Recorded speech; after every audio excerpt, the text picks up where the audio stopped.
السلام علیکم students, rising pearls academy کے زیر اہتمام مسائل ہلت و حرمت کورس کروایا جا رہا ہے، جس میں آج ہم نے پڑھنا ہے کہ جو حرام یا حلال ٹھہرانا ہے نا، یہ صرف اور صرف اللہ تعالیٰ کا حق ہے۔ اللہ تعالیٰ نے کسی بھی مخلوق کو یا کسی بھی نبی کو یہ حق نہیں دیا کہ وہ کوئی چیز کو حلال یا حرام ٹھہرا سکے۔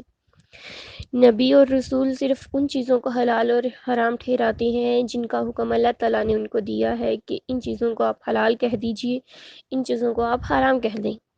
تو نبی اور رسول صرف انہی چیزوں کو حلال اور حرام ٹھہراتے ہیں، جبکہ صرف اور صرف اللہ تعالیٰ ہیں جو اپنی مرضی سے جس چیز کو چاہے حلال قرار دے دیں، جس چیز کو چاہے حرام قرار دے دیں۔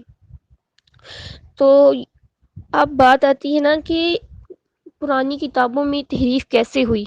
تو یہی ہوا تھا کہ جو یہودی تھے، یہودی اور نصاری تھے نا، انہوں نے کیا کیا کہ ان کے جو علماء کرام تھے، ہم اپنی علماء کرام کو علماء کرام یا مولانا کہتے ہیں، وہ ان کو احبار اور ربحان کہا کرتے تھے۔ تو ان کے جو علماء تھے، یعنی جن کو وہ ابحار اور ربحان کہا کرتے تھے، وہ اپنی مرضی سے کسی بھی چیز کو حلال قرار دے دیتے تھے، کسی بھی چیز کو حرام قرار دے دیتے تھے، جس کی وجہ سے جو اصل کتابیں تھیں، الہامی کتابیں تھیں، ان سب کو انہوں نے بدل کے رکھ دیا تھا۔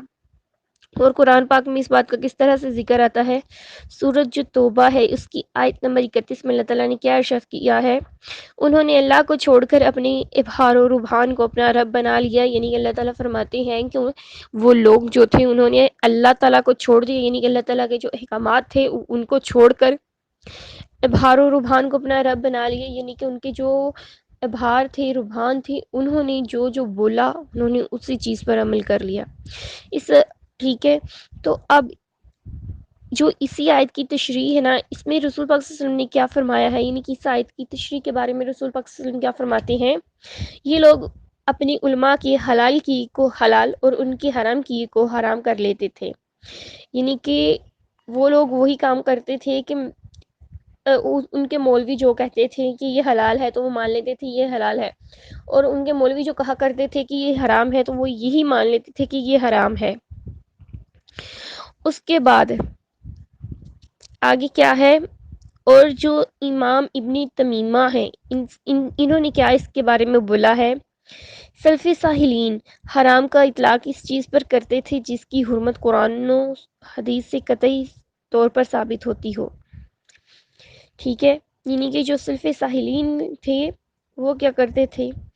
وہ صرف اور صرف ان چیزوں کو حرام مانتے تھے اور ان چیزوں کو حلال مانتے تھے جو قرآن پاک میں درج تھیں، جو قرآن پاک میں موجود ہیں، ان چیزوں کو صرف۔ اس کے بعد کیا ہے کہ رسول اللہ صلی اللہ علیہ وسلم نے ایک اور جگہ کیا فرمایا؟ خبردار دین میں تشدد پیدا نہ کریں، ہلاک ہو گئے۔ نہیں 1 منٹ رکیے۔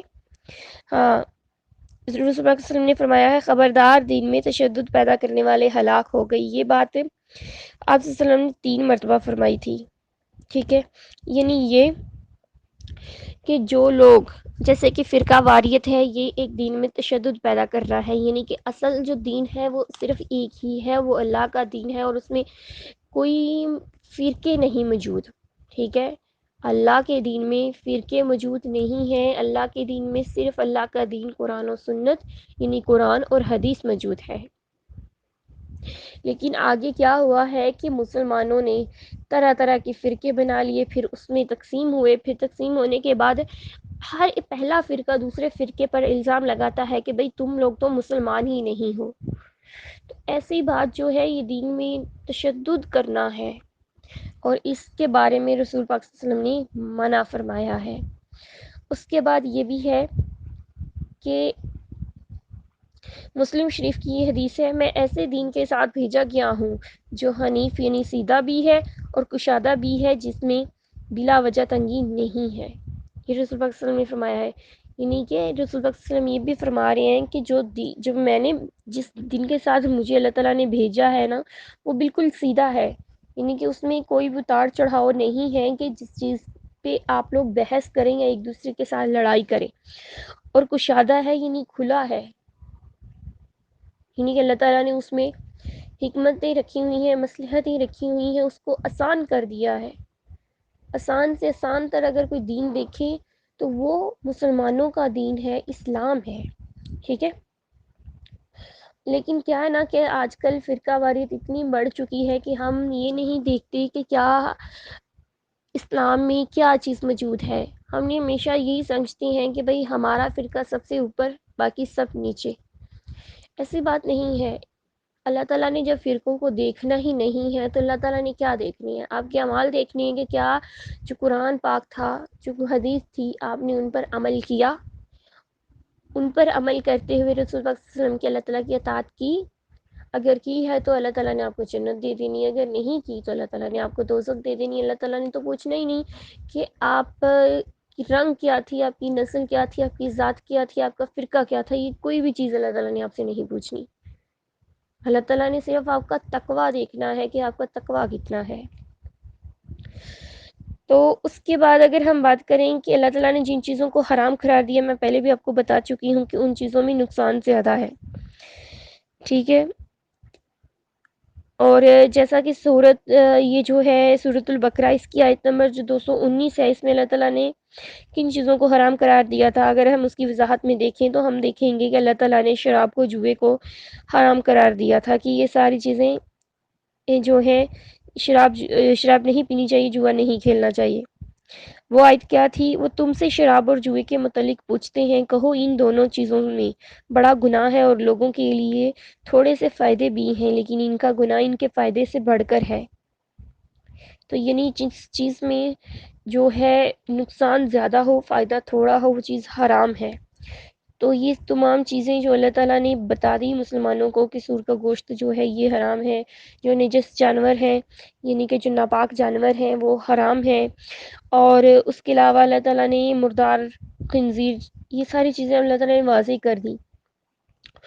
تو یہ تمام کی جو تمام چیزیں ہیں، یا اوپر جو احادیث کی روح سے تھیں، قرآن کی روح سے تھیں، وہ تمام چیزیں جن میں اللہ تعالیٰ نے فرما دیا کہ یہ چیزیں حرام ہیں تو وہ حرام ہیں. جیسے کہ فرقہ واریت اگر ہم بات کریں کہ اللہ تعالیٰ نے اس چیز کے بارے میں بھی منع فرمایا ہے، تو جس چیز کے بارے میں اللہ تعالیٰ نے منع فرما دیا وہ چیز حرام ہوتی ہے.